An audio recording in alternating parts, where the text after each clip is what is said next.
This video is brought to you by John Robson Guitar Tuition. If you enjoy the content, please consider supporting the channel by enrolling on a course, purchasing some guitar lessons or a t-shirt, or you can join my Patreon. Now, on with the show.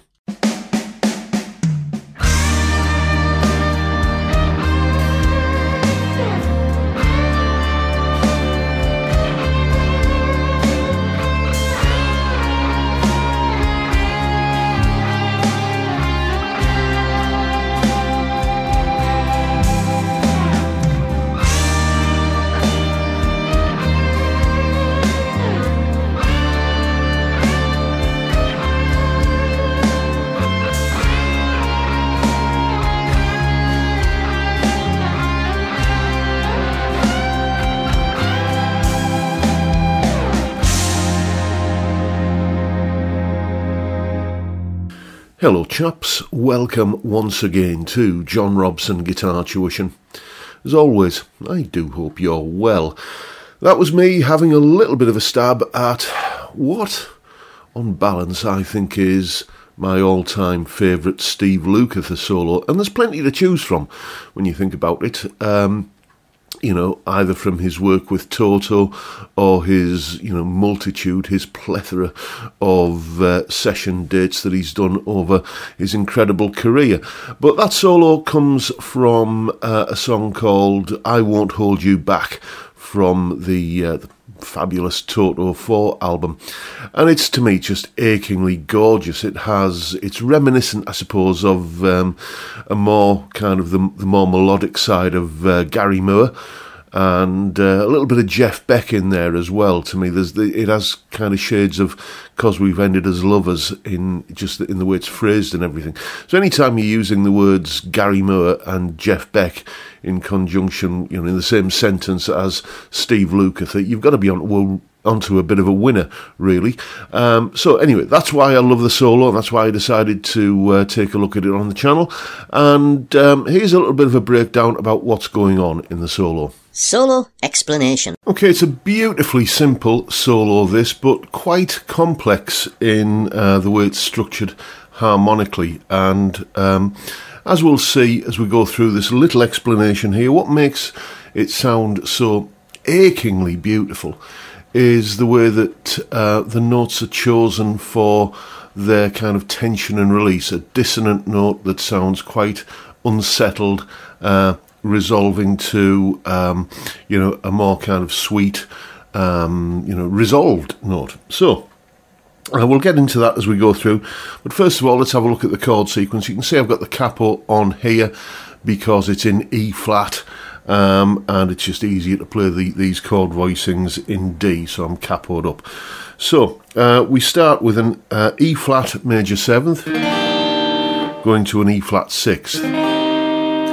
Then we go to a D7, then down to a D flat, and then a C sus4 to a C major. Excuse me. And that's all strung together like this.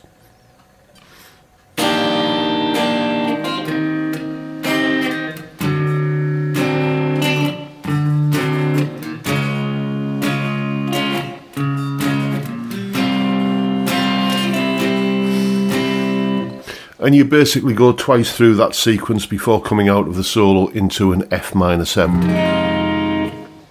So, an analysis of that little chord sequence, well, you've got the E flat major 7th and the E flat 6th.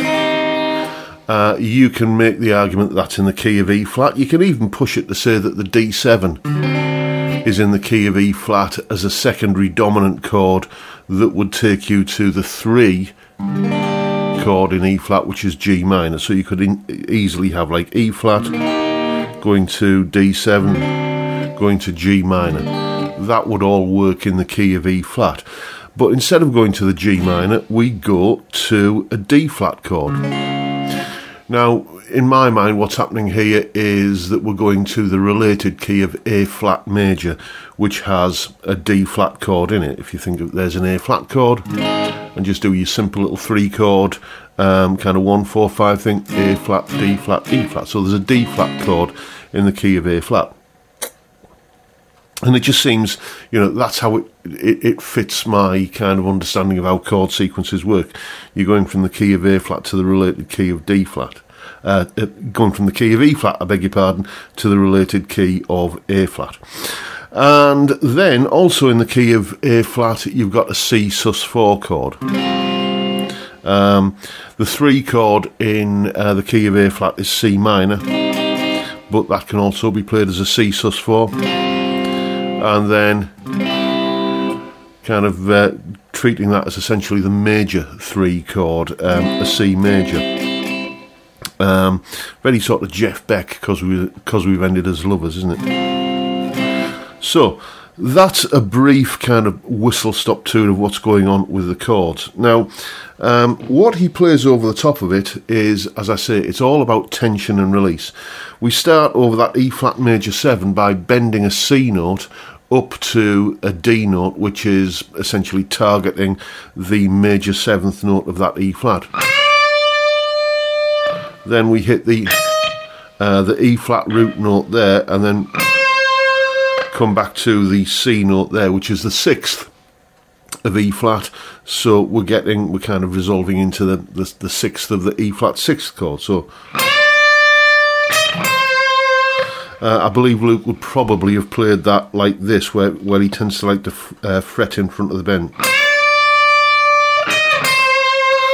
But that's, you know, either way is fine.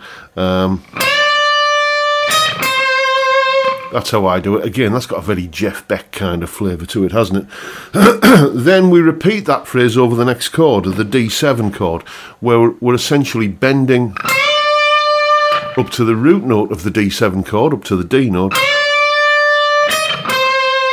and then coming down to settle on the flat 7 of the chord. But in there, in between that D note and the C note, we've got this E flat cropping up again, the flat 9th, a very dissonant interval over any kind of D root. If I play a D root note here, let's take the cap off. If I play a D root note on the D string and play an E flat on top of it, you can hear that's a very dissonant interval, but it's only there momentarily. It's just like a little shot of Tabasco sauce.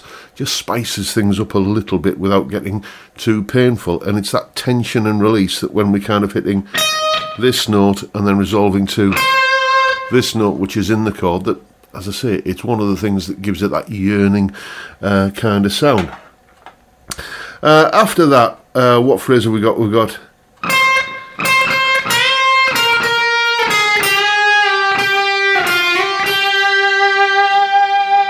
that little lick there. So what we're doing here, bending the B flat up to a C. Okay, now we're playing over the D flat chord at this juncture, so there's a D flat, so we're hitting a C note on the top of it. So that's a major 7th. It's got quite a sort of, well, I think what's the technical term for it? A sharp dissonance there. So. And then coming back down to the 6th of the D flat chord, again not a particularly strong resolved note, but then this little thing here, which he may be kind of getting this note, just playing that note twice and dipping into it the second time with a whammy bar, but this is how I played it. So you can see we're hitting an A flat note here, which is a very strong note. It's the 5th of the D flat chord we're playing over. And then, oh, that's a dissonant note there, that G note there over the D flat. It's a flattened 5th. Very, very dissonant note there. Again, this is what's making me think in terms of being in the key of A flat here, because an A flat has, the key of A flat has that G note in it, and this would be sort of like the Lydian note, the sharp 4 over a D flat chord. And then coming back to that G from an F note, like that, but by this time we're playing over the C chord, the C sus4 to the C chord, and you know that is, again, that's basically that G is the 5th of that C chord. So if you add all of these notes up together, you've got E flat, F, G, A flat, B flat, C and D. So it's just an E flat major scale. But it's not about the totality of the notes in the scale. It's where he's using them. It's how he's choosing a dissonant note like that G note at the back end of that D flat chord, which sounds really dissonant.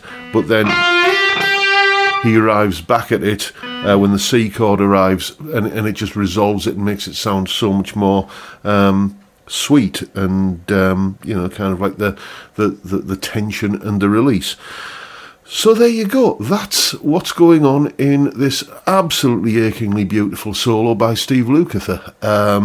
It's all about tension and release. Louis Armstrong, I think it was, said, "There's no such thing as a wrong note. There's only a badly resolved note." And this solo is full of dissonant notes that are beautifully resolved, and that is what gives it its character and its beauty, I think. So now you know what's going on. Go away and have some fun with it. And as usual, you'll find a full tab in both Guitar Pro and PDF formats, along with a clip of me playing the solo. That explanation you've just seen there, and a jam track to play along with yourself, all of that is up on my Patreon page.